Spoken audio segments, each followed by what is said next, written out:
Menjadi aparat keamanan sejatinya adalah pengabdian, menjaga ketertiban, dan menjadi teladan bagi masyarakat. Namun, dua oknum prajurit TNI pembunuh sadis sekaligus pengelola judi sabung ayam Kopka Bazarsyah dan Peltuyun Heri Lubis memilih jalan sebaliknya. Dua pelaku penembakan terhadap 3 anggota polisi di Waikanan itu mempertontonkan gaya hidup sangat hedonis yang mencolok. Berbanding terbalik dengan Kapolsek Negara Batin AKP Anumerta Lusianto yang justru hidup dalam kesederhanaan.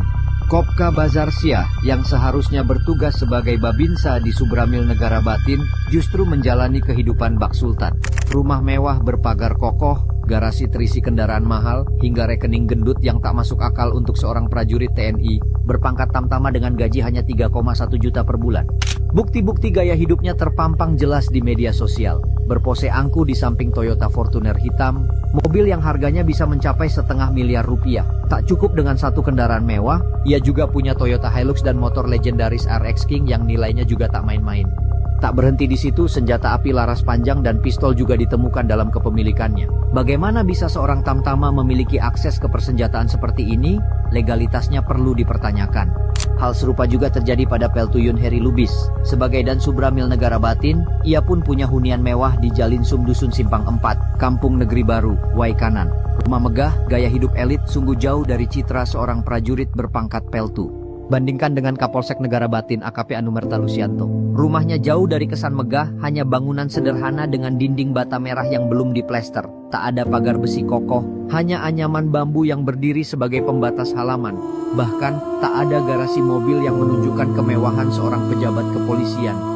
Namun, di balik kesederhanaannya, Lusianto adalah pribadi yang penuh ketulusan. Ia tak hanya mengemban tugas sebagai penegak hukum, tetapi juga sebagai pelita bagi masyarakat sekitarnya. Setiap hari, ia tak pernah absen menjalankan ibadah dan dengan penuh kesabaran, ia mengajarkan anak-anak mengaji, menyebarkan nilai-nilai kebaikan Islam yang diyakininya. Yang lebih menggetarkan hati, di tengah kesibukannya sebagai Kapolsek, Lusianto tak ragu turun ke jalan menjadi sopir angkot. Bukan karena hobi, tetapi demi menambah penghasilan halal untuk keluarganya. Ia tidak gengsi, tidak takut dicibir, karena baginya, bekerja keras dengan cara yang benar adalah kehormatan sejati.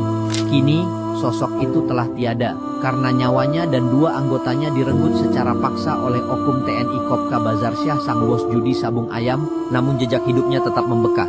Kisahnya bukan sekadar tentang seorang polisi, melainkan tentang manusia yang hidup dengan penuh pengabdian dan ketulusan. Lusianto pergi dengan meninggalkan teladan yang tak akan pernah pudar tentang kesederhanaan, kerja keras, dan ketulusan hati. Jadi kira-kira siapa yang mendapatkan jatah setoran dari judi sabung ayam? Silahkan